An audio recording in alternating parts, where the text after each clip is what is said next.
O que a maioria dos prefeitos fazia? Pegava um mapeamento de risco, colocava em cima da mesa, botava uma jarra de flores em cima e autorizava empreendimentos naquelas áreas onde o mapeamento dizia que nem pensar. Queria começar já então perguntando mais uma tragédia e assim, dia 8 mesmo de janeiro, no dia dos atos golpistas, a gente estava lembrando ontem que teve uma em Araraquara, onde o Lula estava, porque também pessoas morreram por conta da chuva. Por que a gente tem tantas tragédias que depois a gente vê que eram anunciadas, né? Hoje já saiu na matéria dizendo que o MP tinha alertado o prefeito de São Sebastião de que lá era área de risco, que alguma medida precisava ser tomada. E, no entanto, nunca é tomada e a cada chuva a gente tem essas tragédias. Por que, Link? Olha, eu conheço bem esse assunto, né? Veja, o que acontece? Há um déficit enorme de habitação. Entre o BNH e o primeiro Minha Casa Minha Vida, o Brasil ficou quase 20 anos sem política habitacional. Onde é que os pobres vão morar? Nas chamadas APPs, Área de Preservação Permanente, que são as beiras dos rios e as encostas dos morros. Então, isso é conhecido. Mas, como você falou, por que isso não se resolve? Bem, essas questões são caras e complexas. Primeiro, o Brasil não tem cultura de prevenção. Eu, exilado, vivi um tempo no Chile, vivi um tempo em Cuba. O Chile tem terremoto. Cuba tem ciclone. Eles, 2 vezes por ano, fazem exercícios. Até as crianças. O que fazer? Em que casa ir? Que é mais plana, mais firme, não está num topo, fazem exercícios 2 vezes por ano no Chile e em Cuba. Aqui nós não temos cultura da prevenção. Mas esse é apenas um ponto. Vou dar 2 exemplos para vocês, depois a gente vai conversar mais. Eu estive na Secretaria Estadual do Ambiente, a gente pegou recursos do FECAM, Fundo Estadual do Ambiental, e fizemos, junto com a UFRJ e com a Geologia, mapeamentos de risco para todos os municípios fluminenses, todos. O que é um mapeamento de risco? De acordo com o declive da encosta e com o tipo de terreno, se dizia quais eram as áreas de risco, aonde se tinha, em alguns casos, que relocar, e, em todos os outros, de forma alguma, autorizar novos loteamentos, novos empreendimentos. O que a maioria dos prefeitos fazia? Pegava um mapeamento de risco, colocava em cima da mesa, botava uma jarra de flores em cima e autorizava empreendimentos naquelas áreas onde o mapeamento dizia que nem pensar. Aí, o que eu tive que fazer? Eu fiz uma lei estadual dizendo que o mapeamento de risco deveria ser incorporado às leis de uso de solo, aos planos diretores.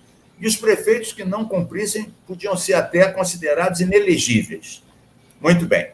Agora vem a segunda parte.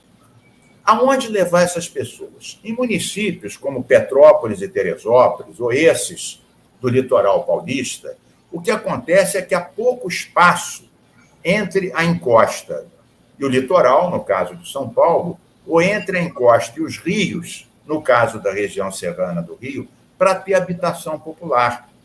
Então, os Minha Casa Minha Vida acabavam sendo lentos e longe dos locais onde esse pessoal tinha trabalho, família, creche, etc. Então, esse é um problema. O que a gente fez, e com isso se encerra essa primeira parte?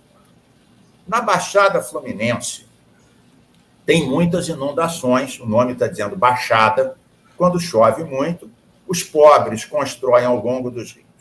O que a gente fez, sobretudo, quando a Marilene Ramos era presidente do INEA, um projeto da COP da UFRJ? Projeto Iguaçu, Sarapuí, Botas, os 3 grandes rios da Baixada. Aí havia, 300 mil pessoas vivendo na beira do rio. Quando chovia, perdiam tudo, até a vida. A gente teve que ir dragando o rio, relocando essas pessoas, mas a gente fez uma coisa diferente, compra assistida. Em vez de esperar o Minha Casa Minha Vida, nós usávamos dinheiro do FECAM para comprar casas próximas discutidas com as famílias, e íamos relocando, dragando os rios. Você não podia dragar com a pessoa morando na margem, a casa caía dentro do rio. Você tinha que relocar, dragar e depois botar árvore para as famílias não ocuparem de novo. A gente ficou 4 anos fazendo isso, com dinheiro pesado do FECAM e do Ministério das Cidades. Na época, a ministra era Miriam Belchior, que agora volta ao governo. Conseguimos pegar 1/3 dessas pessoas, ao custo de mais de 300 milhões e 4 anos de trabalho. Você vê que é um trabalho lento, complicado. Tinha assembleias em estádios, com os padres, com a igreja, discutindo com a população, muita desconfiança. Não é fácil prevenir. É mais fácil fechar os olhos e depois atribuir a culpa a São Sebastião ou ao reino dos céus. É o que acontece no Brasil, e depois é chorar e lamentar. Pois é, né? Muito bem. Agora, Mink, o que, do ponto de vista global, né, o que essa tragédia de São Sebastião quer dizer?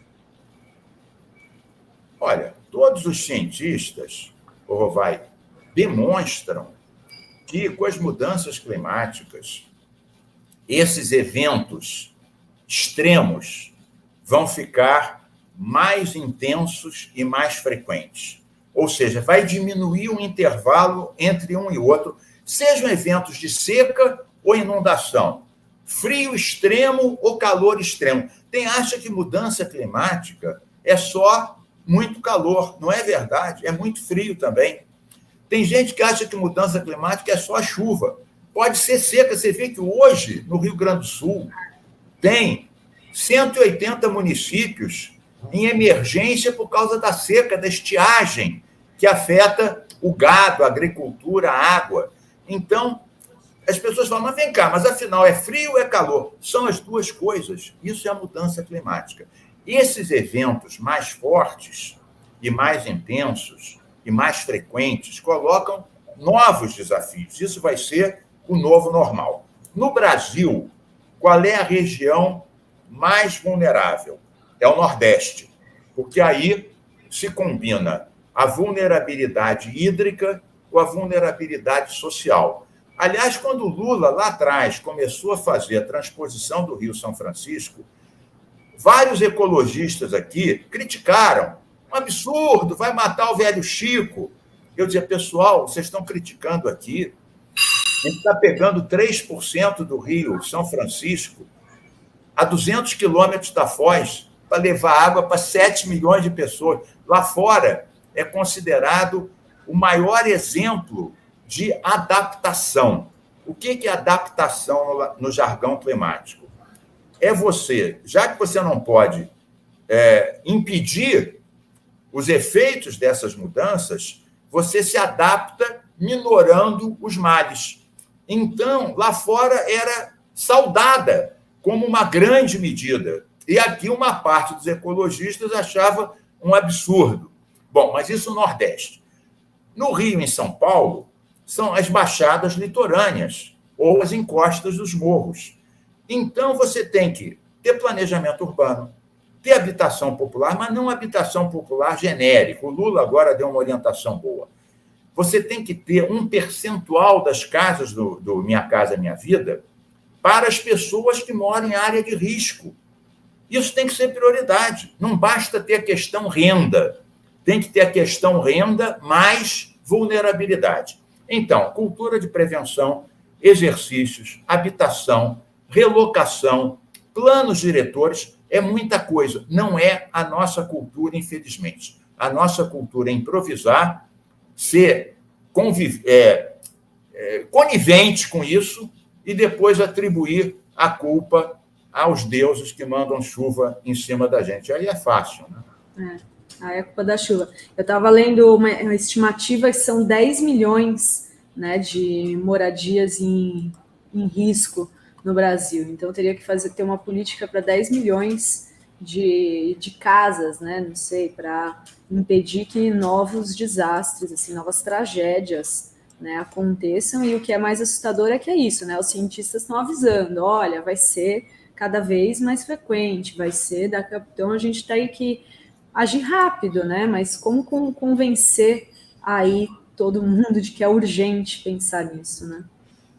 Rodrigo, o mapeamento de risco, eu falei rapidamente sobre isso, eu não expliquei bem o que é, nem todo mundo sabe. O que ele informa? Que informações ele tem? Ele chega ao nível de casa por casa. Então, ele diz qual é aquela que pode ser reforçada.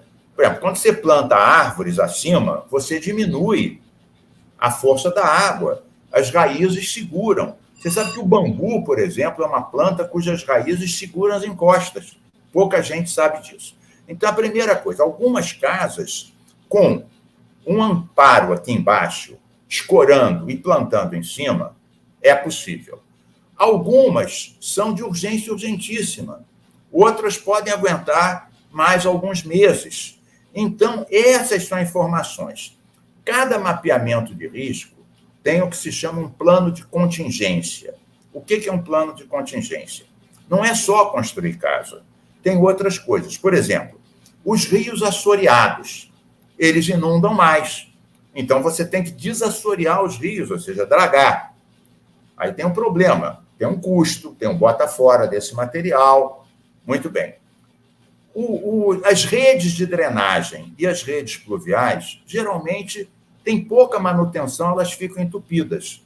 Quando as redes de drenagem pluviais estão entupidas, os desastres são muito maiores, porque a água não escoa pelo lado que ela tem que escoar e vai derrubando o caso. Então, o que acontece? Aqui no Rio, por exemplo, a gente tem brigado contra desmatamento, condomínios autorizados que desmatem costas em Laranjeiras, no Horto Florestal, na Tijuca. A gente fala, pessoal, vocês estão autorizando desmatar centenas de árvores aqui em Laranjeiras, onde eu moro, no Horto, na Tijuca. Isso vai, a gente tem que plantar mais, não tirar as árvores. Vejam o que está acontecendo. Então, começa desde aí. Você tem que ter planos de arborização. Por exemplo, eu sugeri, nós temos uma vereadora do PT, nossa companheira Tainá, que agora virou secretária municipal de Meio Ambiente do Eduardo Paes.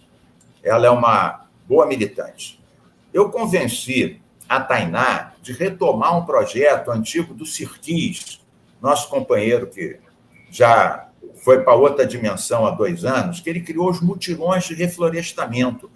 O Sirquis, com esses mutirões, ele reflorestou 85 morros do Rio de Janeiro. A Tainá vai retomar isso, inclusive contratando cooperativas de replantadores das próprias comunidades, criando emprego e renda para o pessoal prevenir. Então, são coisas como essas que as pessoas não dão muita atenção, acham que uma obra vistosa é uma grande rua, um grande centro administrativo, e os mutirões de reflorestamento fizeram com que 85 morros que estavam carecas, hoje estão reflorestados, sem contar os pássaros, as frutas, a sombra. É uma beleza e é barato, relativamente barato. E a Tainá vai retomar o mutirão de reflorestamento do Sirquis. Isso são medidas que fazem parte do princípio da prevenção.